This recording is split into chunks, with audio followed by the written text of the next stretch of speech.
Hora de conversar com o Felipe Killing. Hoje o Killing recebe o reforço do nosso especialista em esportes olímpicos, Maurício Ferreira, porque falta um ano para a abertura dos Jogos Olímpicos de Paris. Aliás, uma abertura que dizem será espetacular. Única, eu diria.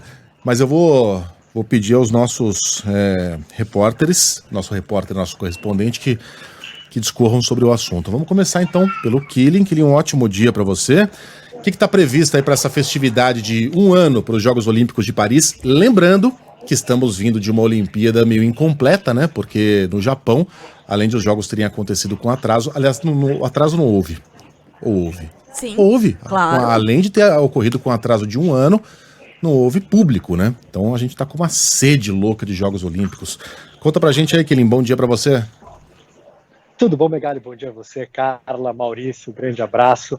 De fato, a cerimônia de abertura promete ser espetacular. Bom, ontem tivemos a divulgação da tocha olímpica, hoje alguns eventos também para marcar um ano para a Olimpíada de Paris, mas a cerimônia de abertura pela primeira vez vai ser fora do Estádio Olímpico, ao longo do Rio Sena. Cerca de 400 mil pessoas devem acompanhar essa cerimônia de abertura, e o desfile das delegações acontecerá em barcos ao longo do rio.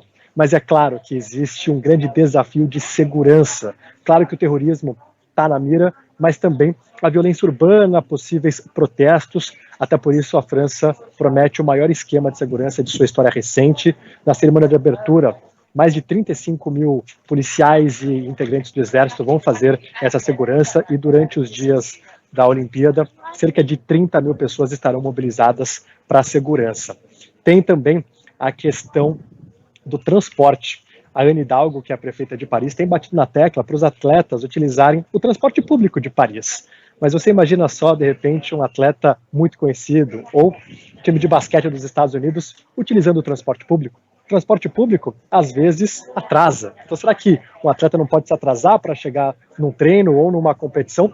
Eu estive na França na Eurocopa e os movimentos sindicais aproveitaram o evento, né, em que os olhos do mundo estão voltados para lá, e fizeram diversas greves. Eu tive muita dificuldade para me movimentar. O Megali talvez lembra de um diário de bordo que eu fiz para o Café com o Jornal e mostrava esses perrengues. Isso pode acontecer.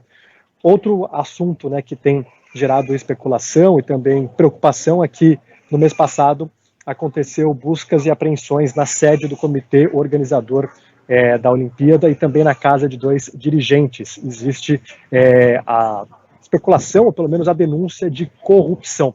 Bom, agora pelo lado positivo, Paris promete 95% das instalações esportivas que já existem ou temporárias, isso para diminuir o custo. E o legado, né, que é sempre um grande debate na Olimpíada. Eles vão construir a Vila Olímpica ali na região de Saint-Denis, que é próxima ao Stade de France, é uma região mais pobre. E aí depois esses apartamentos vão ficar para o mercado imobiliário. E aqui em Londres a gente viu Stratford, que é a zona leste da cidade onde aconteceu a Olimpíada. Era uma região muito pobre e hoje é uma região com muitos investimentos, empresas. Então houve um trabalho para manter esse legado. Claro que existem muitos desafios de Paris, mas é uma cidade encantadora. E diversos elementos da cidade vão fazer parte dos jogos, né? Como o Rio Sena. Algumas pessoas vão nadar lá, competições aquáticas. Então vai ser certamente uma Olimpíada maravilhosa.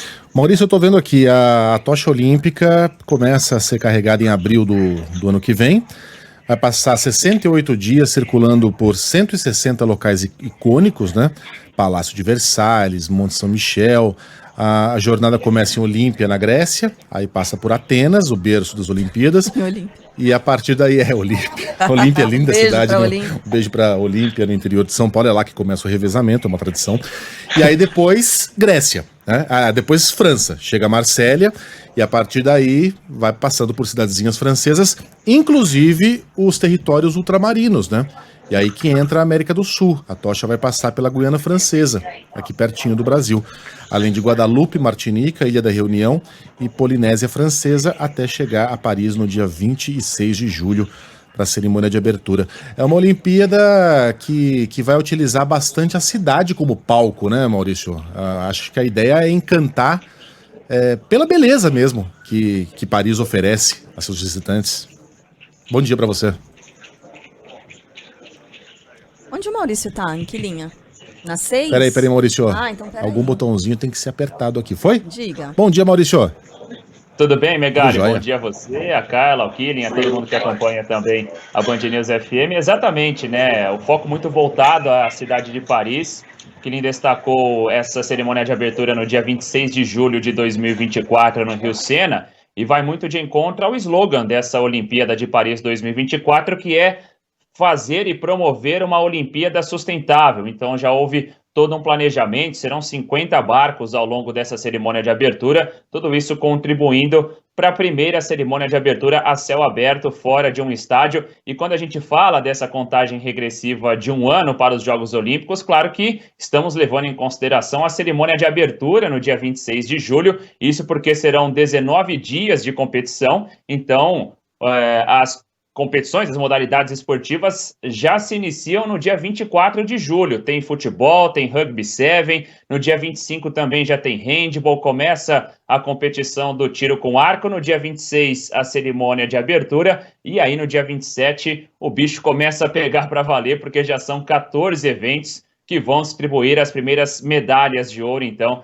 dessa Olimpíada de Paris em 2024. Eu conversei um pouquinho na semana passada com o Rogério Sampaio, que é o diretor executivo, o diretor-geral do Comitê Olímpico do Brasil, chefe de missão do nosso time Brasil também, campeão olímpico de judô lá em Barcelona, 1992, e ele esteve recentemente em Paris, num encontro dos chefes de missão, falou um pouquinho sobre como a cidade já está pronta, já está preparada para receber esse evento daqui exatamente um ano, e que ele ficou impressionado com a quantidade de coisas já adiantadas, com praticamente tudo pronto. Claro que faltam aqueles ajustes finais em alguns setores, mas que a cidade já está pronta para receber e que já há um ar de Olimpíada em Paris. Vamos ouvir então Rogério Sampaio.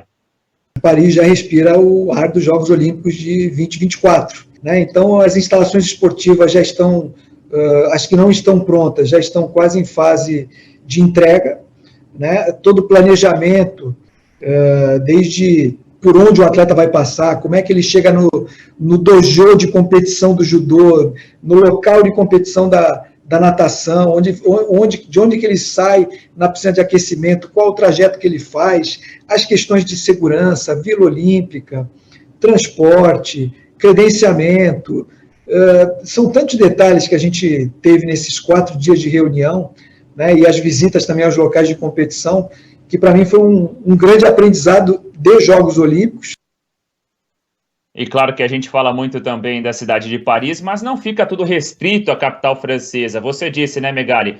O revezamento da tocha em território francês começa em Marsella, e a Marina de Marsella será o palco da competição da vela, que é uma modalidade que já trouxe 8 medalhas de ouro ao Brasil. Teremos a Martine e a Caena buscando um tricampeonato olímpico, com uma nova modalidade na vela também, que é o kitesurf, né? Inclusive na nossa série exibida ao longo dessa semana na Band News FM, ontem contamos um pouco mais sobre a história do Bruno Lobo, que ao que tudo indica será o nosso representante, ele vai conseguir uma vaga em Paris 2024. Teremos uma competição bem distante, que será do surf, será realizada em Teahupo, no Tahiti, então são mais de 16 mil quilômetros, foi uma opção do Comitê Olímpico Internacional, também com a ISA Games, que é a Associação Internacional de Surf. Então, alguns números dessa Olimpíada de 2024, né? 10.500 atletas, mais de 31 mil voluntários, 6 mil jornalistas, 206 comitês olímpicos nacionais envolvidos,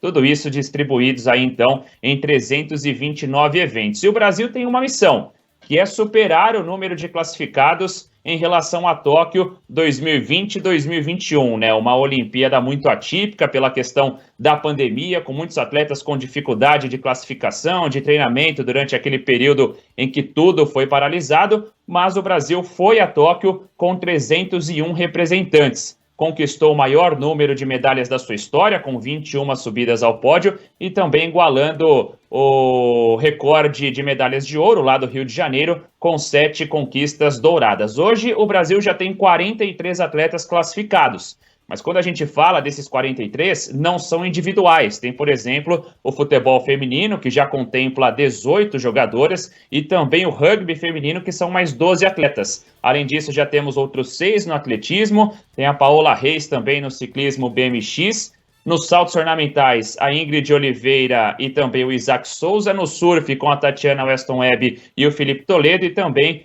com o Felipe Chateaubriand já no tiro esportivo. Rogério Sampaio, nessa entrevista que concedeu à Band News FM, falou também sobre essa missão de superar o número de atletas em Tóquio 2020-21. É um dos objetivos do Comitê Olímpico do Brasil, classificar um número de atletas superior ao dos Jogos Olímpicos de Tóquio. A gente sabe que não será fácil,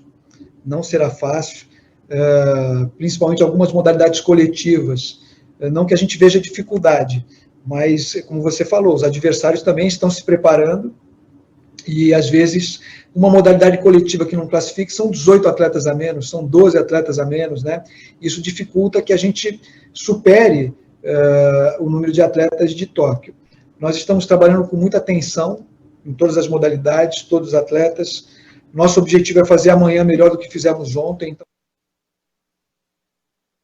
E entramos em um momento importante agora também, né? Com seletivas, com mundiais e, claro, um grande evento preparatório também para a delegação brasileira, que será o PAN de Santiago, no Chile, entre os dias 20 de outubro e 5 de novembro.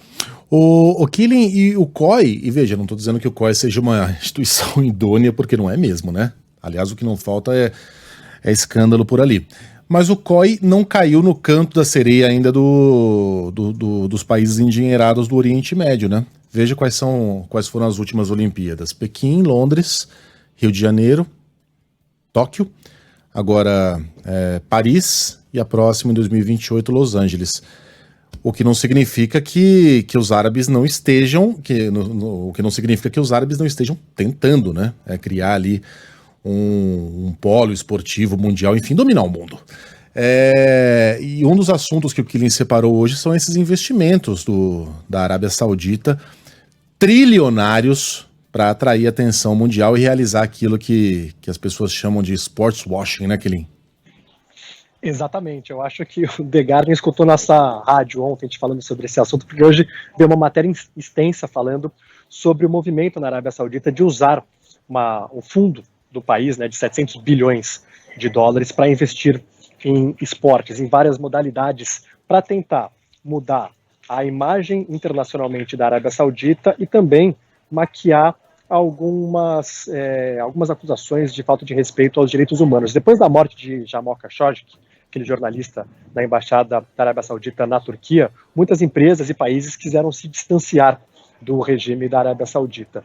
Mas, desde então, há um investimento pesado, principalmente a partir de 2021, em esportes, para fazer o mundo olhar para a Arábia Saudita de uma outra forma. A gente tem acompanhado recentemente o futebol. O Al Hilal, por exemplo, fechando com o Cristiano Ronaldo, fazendo uma proposta de 300 milhões de euros para o Mbappé, contratando jogadores aqui de grandes centros da Europa, como o Kanté, o Benzema, investe na Fórmula 1 por meio da Aramco, que é a petrolífera da Arábia Saudita. Eles investiram também pesado no golfe, tem investimentos em artes marciais, e é claro que a Arábia Saudita já está de olho em outros eventos esportivos. Chegou a ventilar o interesse na Copa do Mundo, mas parece que deu uma esfriada e certamente a Olimpíada deve estar no radar, porque essa tem se mostrado uma estratégia da monarquia do Golfo para usar o esporte como sportsman wash, de fato, tentar mudar um pouco a imagem do país no cenário internacional.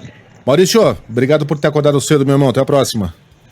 Eu que agradeço, Megali. Nossa série de reportagens, então, para quem quiser conferir além da programação, no site da Band News FM, também no YouTube, com o Rogério Sampaio, com o Bruno Lobo, e na sexta-feira um bate-papo especial com o Rafael Silva, o Baby, 2 vezes já medalhista de bronze em Jogos Olímpicos, vai para a 4ª Olimpíada dele para se despedir também. Grande abraço a vocês.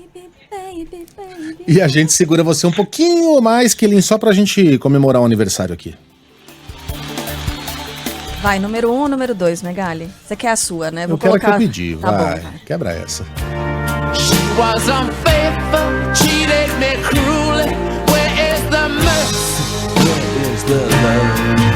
I'm alone at last. There's something inside of me knows I could have loved him then. pedi essa música do Mick Jagger, Hard Woman, que é da carreira solo dele. A cara ouviu o Enkyo aqui e falou, pô, mas que música chata, cara. Não é. Você tem que se acostumar. Ouça 2, 3 vezes, você vai gostar. Boa. É o aniversariante do dia. 80 anos de Mick Jagger, né? Cacilda. 80 anos. Meu Deus do céu, cara. 1943 ele nasceu. Ele ainda tá com aquela energia no palco, que eu não vejo faz tempo, pra ser bem sincero. Olha, eu fui a um show, mas foi em 2018 e era aquilo tudo. Faz o quê? 5 anos. Pra uma pessoa de 80 anos é bastante coisa, mas ele tava voando, daquele jeito. Onde é que ele mora em Londres? Isso é uma informação pública? Ah, o Mick Jagger mora ali. Parece que é na zona oeste da cidade, que a gente citou ontem, que é uma zona mais rica. E segundo a imprensa britânica, ele vai fazer uma festa hoje para amigos e familiares para celebrar os 80 anos. Ele, quando era mais jovem, abusou do álcool e das drogas, mas atualmente ele tem uma rotina muito regrada de exercícios físicos, alimentação balanceada. O pai dele era professor de educação física, viveu até os 93 anos, então Mick Jagger está com toda a saúde. Passou por um procedimento no coração em 2019, mas ainda tem muita energia. A festa de 80 anos vai ser legal, mas eu queria ter ido na de 30. Keith Richards vai, né? O Keith Richards vai dar graça nessa festa de hoje. Vamos lá, sobe o som então, Killing. Beijão pra você, até amanhã. Beijo, até. Essa é a minha escolha, tá? Mas é Rolling Stones. Mas é covardia, né? Por quê? Ah, pô, Anderman. Você podia escolher a que você quisesse. Aquela é boa.